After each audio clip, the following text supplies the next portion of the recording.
जिनको गर्मी उतारने का शौक़ है ना, उनसे जाके कह देना हम भी बेताब हो चुके हैं जल्लादों का चर्बी उतारने के लिए। चर्बी उतरेगा इस बार, गर्मी तो निकले या ना निकले, चर्बी उतार लिया जाएगा चोरों का, लुटेरों का, नफरतबाजों का, और उतर के रहेगा। मैं नहीं उतारूंगा, कोई और उतारेगा। पूरे प्रदेश भर में इनके भाजपा के नेता गांव गली चट्टी चौराहे पर खड़े होने की जरूरत नहीं कर रहे हैं, जनता दौड़ा के पीट रही है। करे वो गर्मी, चर्बी उतरेगा। नमस्कार साथियों, हमारे साथ बहुत ही मशहूर सामाजिक कार्यकर्ता बनारस वाले मिश्रा जी मौजूद है और वो इस बार चुनाव लड़ने के मूड में नज़र आ रहे हैं। तो ये चुनाव में जाएंगे, उस पर हम आगे बात करेंगे, लेकिन हम पहले इनसे जानना और समझना चाह रहे हैं कि बनारस में किसकी हवा चल रही है। यूपी में काबा है या यूपी में सब्बा है? नहीं, पहली बात तो यह है कि बनारस पूरी तरीके से निष्पक्ष शहर है। बनारस कभी भी गरीब गुरबों के सवालों को इग्नोर नहीं करता है, जिसका प्रत्यक्ष प्रमाण है कि नरेंद्र मोदी जी बनारस आके चुनाव लड़ते हैं और अपने आप को छाती पीट के ये कहते हैं कि मैं चाय बेचने वाला हूँ। चाय बेचने वाला मतलब ये है कि वो आर्थिक स्तर पर कहीं ना कहीं कमज़ोर रहा होगा। उसके साथ बनारस ने न्याय किया, उसको प्रधानमंत्री जिता करके बनाया। तो बनारस कभी भी गरीब गुरबों का अगर सवाल नहीं छोड़ेगा तो जाहिर सी बात है कि इस क्रूरता के दौर में, योगी सरकार के गुंडई के दौर में, गरीब गुरबों का पिछले 5 साल में जिस तरीके से हक हुकूक पर डकैती हुई, लोगों को चोरी, लोगों से रोटियां छीनी गईं, लोगों को लाठियों से पीटा गया, लोगों का महंगा सामान कर दिया गया खाने का, तो गरीब गुरबा काफ़ी परेशान है। तो इसलिए बनारस अब की बार गरीबों के साथ है, यानी भारतीय जनता पार्टी के खिलाफ है। आप गरीब गुरबों की बात कर रहे हैं, लेकिन लगता है आपने गाना नहीं सुना। रवि किशन ने कितना प्यारा गीत गाया है, यूपी में सब बा, यूपी में जो है रोजगार की बहार बा, यूपी में जो अनाज मिल रहा है, राशन मिल रहा है, 2-2 बार मिल रहा है। देखिए, एक बात हम बता दें, आप सोचिए कि रवि किशन कैसे नेता होंगे और भारतीय जनता पार्टी के लोग कैसे होंगे। 5 किलो का राशन दे करके गाना गा रहा है। आप सोचिए ना कि आपकी हैसियत, हमारी हैसियत इन नेताओं के दिल और मिजाज में होगा क्या? पत्रकार, सोचने वाली बात है, क्योंकि चुनाव है। हमको और आपको इस दौर में किसी भारतीय जनता पार्टी, किसी सपा, किसी बसपा, किसी कांग्रेस या किसी अन्य दल की बात नहीं करनी है। पत्रकार महोदय, मैं आपके माध्यम से आपके व्यूअर और दर्शकों से यह कहना चाहता हूं कि आज अंतिम आदमी कहार रहा है महंगाई से। बिजली का मार अलग है। आप महंगाई की बात करते हैं, लेकिन भारतीय जनता पार्टी के जो समर्थक लोग हैं और जो पसंद करते हैं, उनका कहना है महंगाई कहाँ है। महंगाई अगर है तो आप दिखा दें। और महंगाई क्या है, अगर कांग्रेस की सरकार आती है, समाजवादी पार्टी की सरकार आती है, तो क्या महंगाई कम हो जाएगा?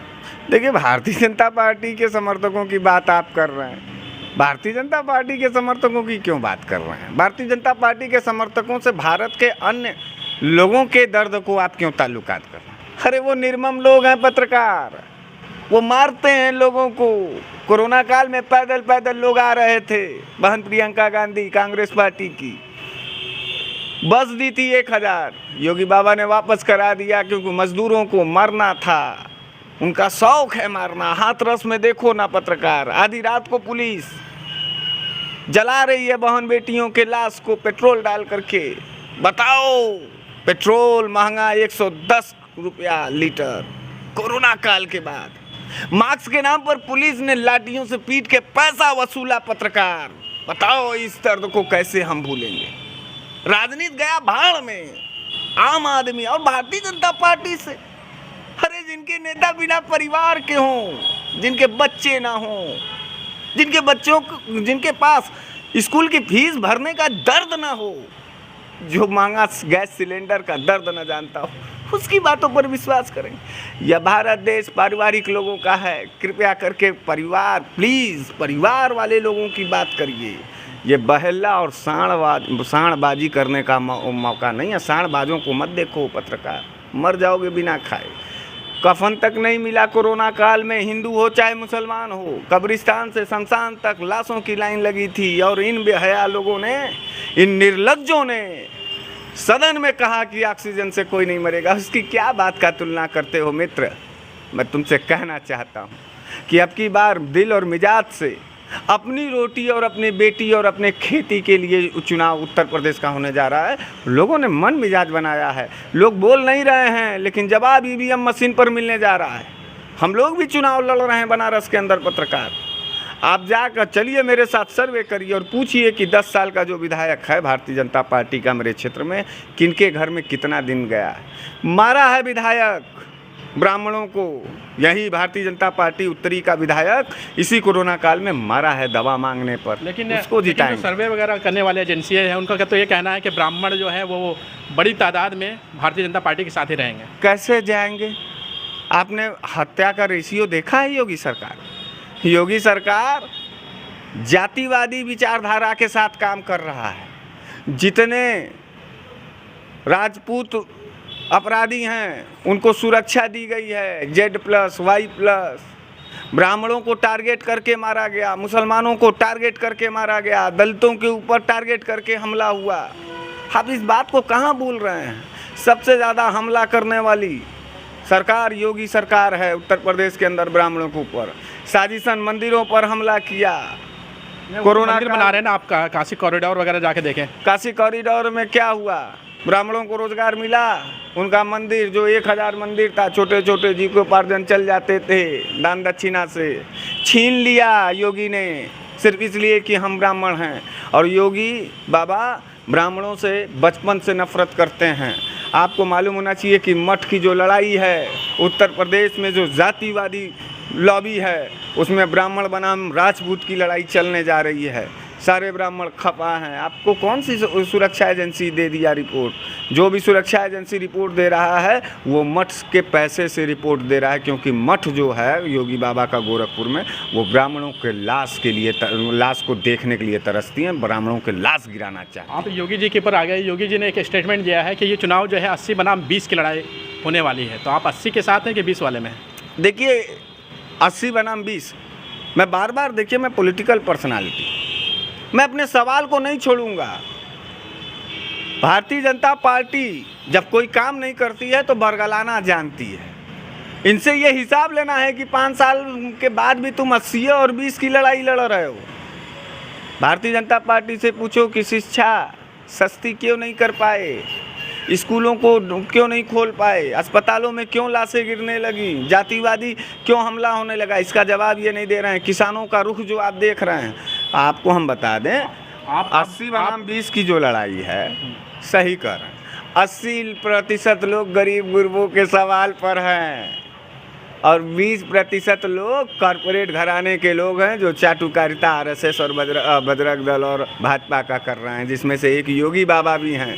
अरे ज़मीर बेच दिए योगी बाबा, तुम संत आदमी थे, जातिवादी लड़ाई लड़ रहे हो, शर्म आनी चाहिए। आप योगी जी के ऊपर आरोप लगा रहे हैं, लेकिन योगी जी अगर ये सब अगर भ्रष्टाचार वगैरह कर रहे हैं तो वो क्यों करेंगे? उनका तो कोई परिवार है नहीं जिनको वो दे के जाएंगे। बाकी सारी पार्टियों में तो परिवारवाद कूट कूट के भरा हुआ है। ये आरोप भी लगता है कि भारतीय जनता पार्टी ही ऐसी पार्टी है जिसमें परिवार बिल्कुल नहीं है। आप क्या सोचते हैं इसके बारे में? एक टेक्निकल बात पूछना चाहता हूँ पत्रकार, तुमने कभी कोई सी शातिर अपराधी का परिवार देखा है? जी नहीं देखा। हत्यारे का परिवार देखा है? डाकू का परिवार देखा है? लुटेरों का परिवार देखा है? बताओ ये क्या है? तो बताओ क्या है? तो आप कहना क्या चाह रहे हैं? डाकू और लुटेरों से क्या कहना? नहीं, परिवार है कि नहीं है?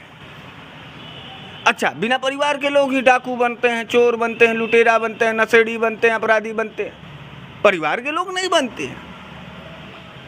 कौन लोग हैं जो डाकू हैं, लुटेरों की तरह बात करते हैं, परिवारवाद के खिलाफ बात करते हैं? अरे मेरे पास 2 बेटियां हैं, मेरे पास पत्नी है, मेरे पास पापा है, मेरे पास बहन है, हमको शादी विवाह करना है, पढ़ाना है, मेरे जीवन का ये है प्रॉब्लम।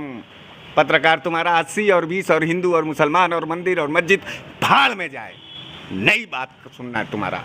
हमारी रोटी कब दोगे, हमारा हिस्सा कब तय करोगे, इस बात पर उत्तर प्रदेश चुनाव लड़ेगा। योगी जी का एक बयान जो है वो काफ़ी ज़्यादा वायरल हो रहा है। अभी उन्होंने हाल फिलहाल में ही यह बयान दिया है, हरियाणा और मुजफ्फरनगर में बहुत ज़्यादा गर्मी नज़र आ रही है और वो मई जून तक इसे शिमला बना देंगे। अच्छा, एक बात बताओ पत्रकार,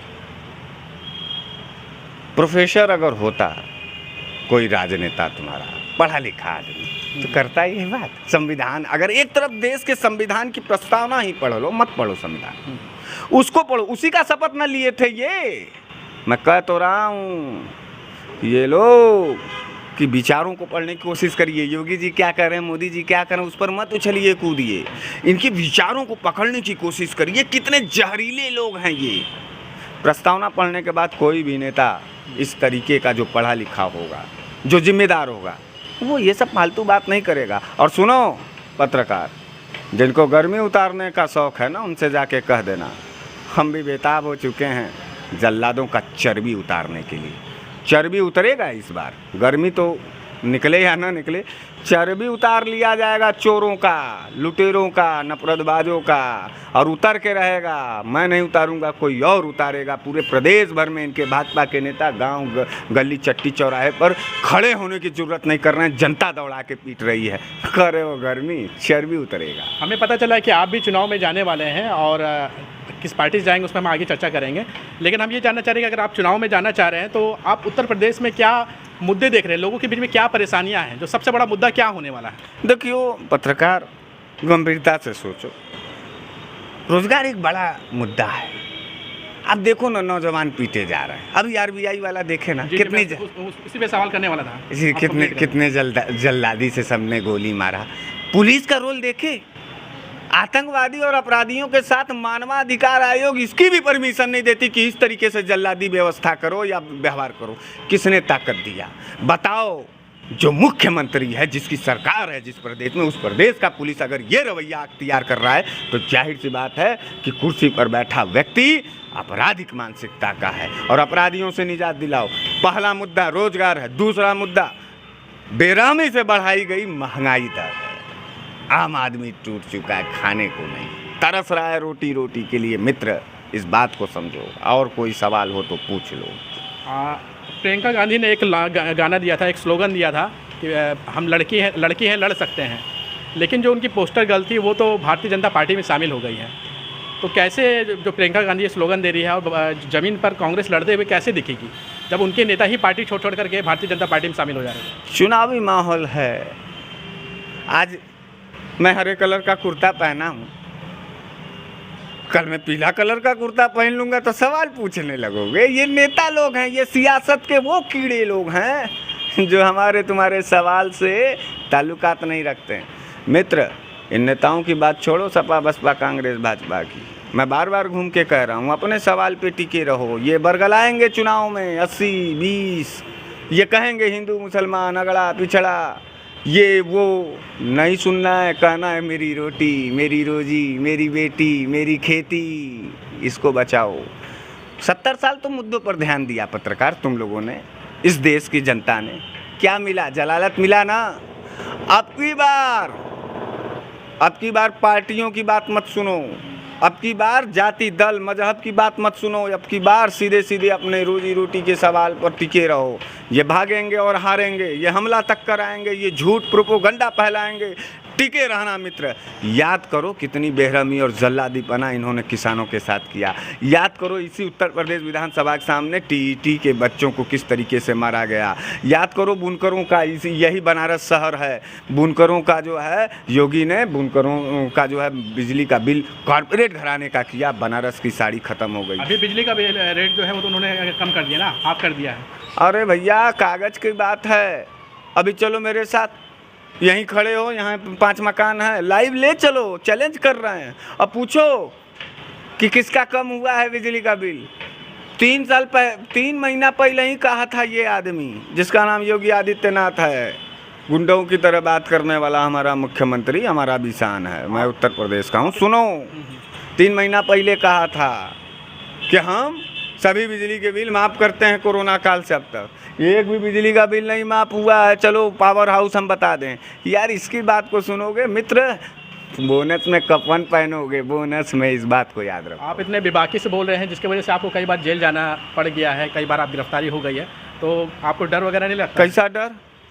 रोटी की तड़प डर खत्म कर दिया है। बेटी का सुरक्षा करने का भावना अब डर खत्म कर दिया है। ज़रूरतें डर का सत्यानाश मेरे जिस्म से कर दिया। अरे कई बार जेल जाना है, कई बार गोलियां खाना, ये ऊपर वाला हमको तय करेगा। मैं लड़ूंगा और छोड़ूंगा नहीं। पत्रकार, इस बात को याद